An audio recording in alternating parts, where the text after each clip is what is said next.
Hello दोस्तों, नमस्कार, प्रणाम, पहला मैं हूं खुशहाल बेस्ट और आप सबका स्वागत है आज की न्यू ब्लॉग में बेस्ट ब्लॉग 7 1 पर। और बैठा था ब्लॉग तो क्या घर पे बैठा था ऐसे ही, और बैठे बैठे ब्लॉग डाला तो कई लोगों की जैसे नए नए ब्लॉगिंग शुरू की है तो कई लोगों के कमेंट आ रहे हैं, सजेशन आ रहे हैं कि भाई इस पे वीडियो बनाओ, उस पे वीडियो बनाओ। तो कल भी कई लोगों के आए थे, कल गूगल पे ना आया था, उसके बाद क्या कहते हैं उस पर काफ़ी मैसेजेस आए थे, कॉन्ग्रेचुलेसन ये वो।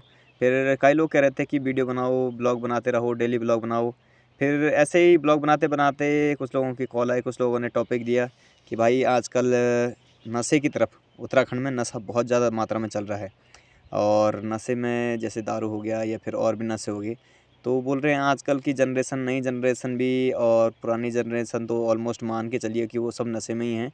तो नई जनरेशन जो आ रही है उनके लिए भी, तो उनका कहना था कि तुम्हारा क्या थॉट है वो रखा जाए उसमें ब्लॉग में, कि भाई क्या थॉट है, क्या विचार है। तो बस उसी पे सोचा कि चलो दो दो चार विचार अपने रख दिए जाएँ, दो चार थॉट जो भी हैं। तो उसी विचार में सोचा मैंने एक ब्लॉग बना देता हूँ, आज के ब्लॉग उसी पे रख देता हूँ, क्योंकि बाकी घर में ही बैठा हूँ, कुछ काम-काज तो था नहीं, तो सोचा उस पे ही ब्लॉग बना दूँ। और बाकी घर का काम-काज जो था वो हो चुका है, साफ़-सफ़ाई, झाड़ू-पोछा जो घर में मारने थे वो हमने मार दिए हैं, नाश्ता-पानी हो गया है। तो अभी बैठा था ऐसे ही धूप सेकने, क्योंकि आजकल सर्दियों में तो भाई धूप ही प्यारी है।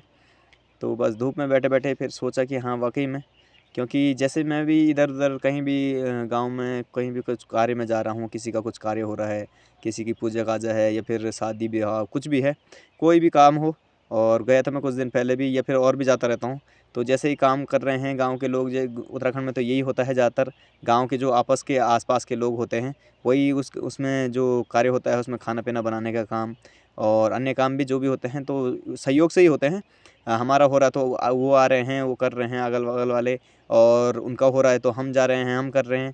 पर एक चीज़ आजकल बहुत देखने को मिल रही है, वो है नशा।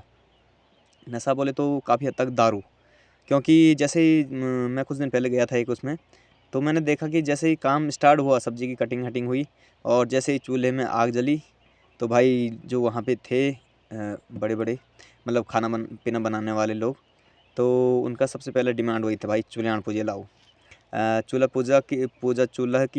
चूल्हे की पूजा लाओ, पूजा के लिए सामग्री वही है दारू।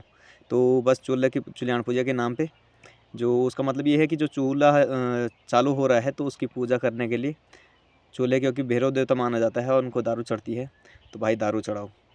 तो वो एक चीज़ है जो काफ़ी लगा कि बहुत बेकार सा, क्योंकि जैसे वहाँ पे लड़के थे और भी सीनियर लोग भी थे, तो सब ऑलमोस्ट मान के चलिए कि 30 से 45 साल के एवरेज वाले लोग थे वहाँ पे खाना बनाने वाले। तो उनको तो चलो चलता है, वो चूल्हे के नाम पे उन्होंने जो वो माँगी, बोतल माँगी दारू की, और उसके बाद फिर वो खुद ही शुरू हो गई, मतलब खाना बाद में चढ़ा वहाँ पे और वो लोग अपना पैक उनका पहले बनने लग गया। तो वो चीज़ बहुत बेकार है।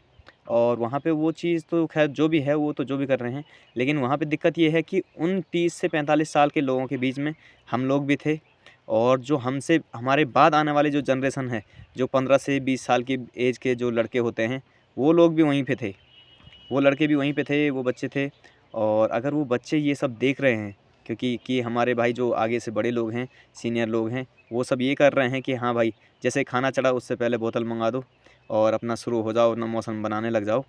तो अगर वो ये देख रहे हैं, तो सोचो कि आने वाली जनरेशन फिर किस तरफ जाएगी। अगर जो बच्चे वहाँ पे वो काम सीख रहे हैं कि भाई खाना बनाना है, सहयोग करना है, और जो भी हैं वो सीख रहे हैं, देख रहे हैं बड़ों को कि कैसे कर रहे हैं, क्या कर रहे हैं। फिर वो ये चीज़ भी तो वो नोटिस कर रहे हैं ना, कि वहाँ पे भाई खाना बाद में बन रहा है, बोतल पहले आ जा रही है, दारू वग़ैरह। तो आने वाली जनरेशन के लिए मेरे हिसाब से ये सबसे बेकार चीज़ हम वो कर रहे हैं। और हम अपना तो जो अपनी जनरेशन है तो वो तो वेस्ट कर दी है।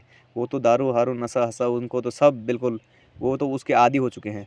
लेकिन हम, मेरा मत ये है कि आने वाली जनरेशन के लिए हम कुछ बेहतर करें, कुछ उनके लिए ऐसा कुछ करें कि भाई साहब जो ये हम कर रहे हैं, हम तक तो जो हो गया, पर आने वाली जनरेशन जो इसमें ना जाए। क्योंकि आजकल देख रहा हूँ 10 में पढ़ने वाला, 12 में पढ़ने वाले बच्चे वही बीड़ी सिगरेट देख रहे हैं, क्योंकि मेरे सामने तो कम होता है, मैं खुद ही नहीं पीता खाता हूँ, तो भाई मेरे सामने जो बच्चे होते हैं मैं उनको टोक देता हूँ। लेकिन फिर भी पता तो चल ही जाता है, चुपके से दुकान में आ रहे हैं भाई साहब। मैं कुछ दिन पहले दुकान में बैठा था ऐसे ही, तो एक आ रहा है, बोल अगरबत्ती दे दे। वहाँ पे वो बैठा था लड़का, एक छोटा सा, वो मतलब दुकानदार, उनका बैठा बैठा था हुआ था, और बोला अगरबत्ती दे दे। और उसने सिगरेट की डब्बियाँ निकाली और एक सिगरेट निकाल दिया उसमें से। मैं आश्चर्य में था, मेरे को लगा कि उसने सुना नहीं कि ये अगरबत्ती कह रहा है, तो मेरे को लगा उसने सुना नहीं। मैंने बोला भाई वो अगरबत्ती माँग रहा है तो उसको तू क्या दे रहा है? फिर वो बच्चा बोलता है, जो दुकानदार था, बोले भैया यही तो अगरबत्ती है, इसी को अगरबत्ती कहते हैं। वो एक क्या कहते हैं कोड वर्ड की तरह यूज़ किया जा रहा है अगरबत्ती बोल के। अगर अगरबत्ती बोल दिया मतलब उसको चुपके से सिगरेट देने हैं, क्योंकि इतने लोगों के सामने और भी सीनियर लोग हैं, बड़े लोग हैं, गाँव के लोग, तो उनके सामने सिगरेट तो बोल नहीं सकता। तो अगरबत्ती का नाम दे रखा है, ऐसे कोड वर्ड रखे हुए हैं। तो उसका कारण, मेन कारण उनका मैं ये नहीं, मेरे हिसाब से मेन कारण उनके बिगड़ने का, या फिर जो वो ये नशे की लत में जा रहे हैं, या जो ये अपनी पीढ़ी आने वाली जनरेशन ख़राब हो रही है, उसका कारण वो लोग नहीं हैं, उसका कारण है हम लोग। जो हम लोग किसी को नहीं देख रहे हैं भाई, खुले में अपना एंजॉय कर रहे हैं भाई, बच्चे हों बड़े हों कोई मतलब नहीं है भाई, खुलेआम एंजॉय चल रहा है और सब कर रहे हैं। तो उसका मेन कारण यही है, क्योंकि बच्चे जो जहाँ वो देख रहे हैं तो उसका असर बिल्कुल बच्चों पे पड़ता है। अगर घर में माँ-बाप बिल्कुल, पिताजी आ रहे हैं, भाई बोतल खुल रही है, आराम से यार दोस्त बैठे हैं, कोई अड़ोसी-पड़ोसी भी बैठ रहे हैं, दारू चल रही है, तो बिल्कुल मैं लिख के दे रहा हूँ, बच्चा आपका 100% दारू का आदी होगा ही होगा। क्योंकि मेरे घर में ना मेरे पिताजी दारू पीते हैं, ना कोई अगल-बगल वाले। फिर मेरे पिताजी ही नहीं पीते तो अगल-बगल वाले तो फिर क्यों आएँगे, मतलब ही नहीं है घर में दारू पीने का। तो मेरे को लगता है अगर मैं नहीं पी रहा हूँ उसका कारण यही है, क्योंकि मेरे पिताजी आगे से नहीं पी रहे हैं, तो उसका असर यही होता है कि अगर पिताजी नहीं पी रहे हैं तो हम कैसे पी सकते हैं भाई। उसका असर ये होता है बिल्कुल। और उस चीज़ का असर होता ही है अगर घर में आप बिल्कुल क्या कह रहे हैं, बीड़ी सिगरेट बिल्कुल सब आपका खुलेआम चल रहा है, बच्चे देख रहे हैं, बच्चों को वो बिगाड़ रहे हैं, बच्चों के सामने आप पी रहे हैं, तो उस चीज़ का असर पड़ता ही है, और वो आपके बच्चों पे, आपकी आने वाली जनरेशन पे वो 100% असर जाएगा। तो थोड़ा इस चीज़ को कम किया जाना चाहिए गाँव में। और जो शादी-ब्याह वगैरह कार्यक्रम हैं और जो भी बड़े कार्य होते हैं गाँव में जो सहयोग से होते हैं, उनमें तो ऑलमोस्ट बंद की जानी चाहिए ये चीज़ें, बड़ी-बड़ी चीज़ें। जैसे हमने अभी कुनिगाड़ में पांडव लीला की, इतनी बड़ी पांडव लीला हुई, और जबकि हमारा इतना बड़ा क्षेत्र था, कुनिगाड़ का क्षेत्र बहुत बड़ा क्षेत्र था, बहुत सारे लोग आए, लेकिन वहाँ पे मुख्य तौर पे कमेटी की तरफ से मेन चीज़ यही रखी गई थी कि वहाँ पे दारू बंद। वहाँ पे दारू नहीं चलाई जाएगी, दारू के नाम पे कोई वो नहीं आएगा। जो पर्सनल है वो कोई क्या कर रहा है पर्सनल, तो किसी को हम रोक नहीं सकते। लेकिन जो कमेटी के तौर पे जो भी कार्य होगा वहाँ पे, जो कार्य के तौर पे था वहाँ पे बिल्कुल दारू बंद की गई, और कार्य इतने शांति से, जबकि वहाँ पे इतना बड़ा भंडारा भी हुआ ऑलमोस्ट पूरे कुनिगाड़ का, जो हमारे ग्राम सभा का था पांडव लीला, तो उसमें बहुत सारे, पूरे ग्राम सभा में काफ़ी लोग होते हैं, और बहुत बड़ा भंडारा था खाने पीने का भी। पर उसमें वही है कि दारू का प्रचलन बिल्कुल बंद किया गया था। उसके कारण वो बिल्कुल शांति से, ना कोई दारू पीता हुआ, मतलब ओवर, ना कोई दिखा को, ना कोई कहीं पे बिल्कुल बहस हुई, कुछ हुई, कुछ भी नहीं हुआ, क्योंकि मुख्य बहस का कारण और इन चीज़ों का कारण बिल्कुल दारू ही है। लोग दारू, कोई दारू के बहाने से, कोई दारू के नशे में, फिर वो कोई उल्टा-सुल्टा किसी को बोल दिया, किसी ने कुछ कर दिया, वो वाली चीज़ें हो जाती हैं। तो ये चीज़ें बिल्कुल बंद होनी चाहिए भाई, दारू-वारू जो भी है।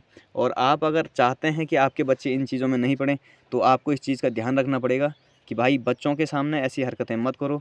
अपने जो अगर पी खा रहे हो या कुछ भी कर रहे हो, तुम तो भाई आदी हो चुके हो उस चीज़ के। लेकिन इस चीज़ का ध्यान रखो कि आने वाली जनरेशन के सामने आप इस चीज़ का वो ना करें।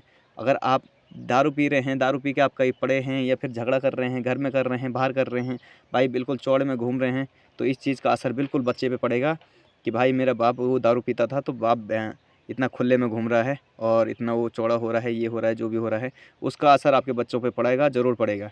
अगर आप ये सोच रहे हैं कि भाई नहीं, अपने बच्चों के सामने तो नहीं पी रहा हूँ, लेकिन औरों के बच्चों को आप बिगाड़ रहे हैं, आप, और जो आने वाली जनरेशन जो नहीं भी पी रहा है, उसको भी बोल रहे हैं चल थोड़ा-सा पी ले, कुछ नहीं होगा। तो ध्यान रखना, कर्मा, कर्मा आपने सुना होगा, कर्मा घूम के आता है। जो कर्म करोगे वो घूम के तुम तक ज़रूर आएगा। अगर आज तुम अपने बच्चों को सुधार रहे हो और दूसरे के बच्चों को बिगाड़ रहे हो, कि दूसरों के बच्चों के सामने ऐसी हरकतें कर रहे हो, दारू पी रहे हो, या कोई भी बीड़ी सिगरेट कुछ भी खा रहे हो, और उनको या सिखा रहे हो, उनको बिगाड़ रहे हो, तो याद रखना, आज तुम जिसको बिगाड़ रहे हो ना, कल को वो तुम्हारे बच्चों को बिगाड़ेगा, या फिर कोई और ऐसे करके तुम्हारे बच्चों को बिगाड़ेगा। कर्मा बहुत डेंजर चीज़ होता है, तो बिल्कुल ध्यान रखें। और दारू का मेरे हिसाब से बिल्कुल, ये बड़े-बड़े कार्यों में दारू जितनी अगर बंद की जाए, तो फिर पर्सनल को तो किसी को नहीं रोक सकते, पर्सनल किसी को रोका नहीं जा सकता। लेकिन हाँ, खुद में सुधार किया जा सकता है। आप खुद को देखिए, खुद में सुधार कीजिए, अपने परिवार में देखिए। और जो आने वाली जनरेशन है, मेरा माँ-बाप से भी यही कहना है कि बच्चों को ऐसे ना छोड़ें कि ना भाई साहब हमारे बच्चे तो ऐसे नहीं हैं। नहीं, संगत का असर बहुत ज़्यादा पड़ता है, हमने देखा है, और संगत का असर बहुत ज़्यादा पड़ता है। अगर आपके घर से संस्कार अच्छे हैं, आप उन पे ध्यान दे रहे हैं कि बच्चा कहाँ जा रहा है, क्या कर रहा है, तो उस चीज़ का बहुत असर पड़ता है।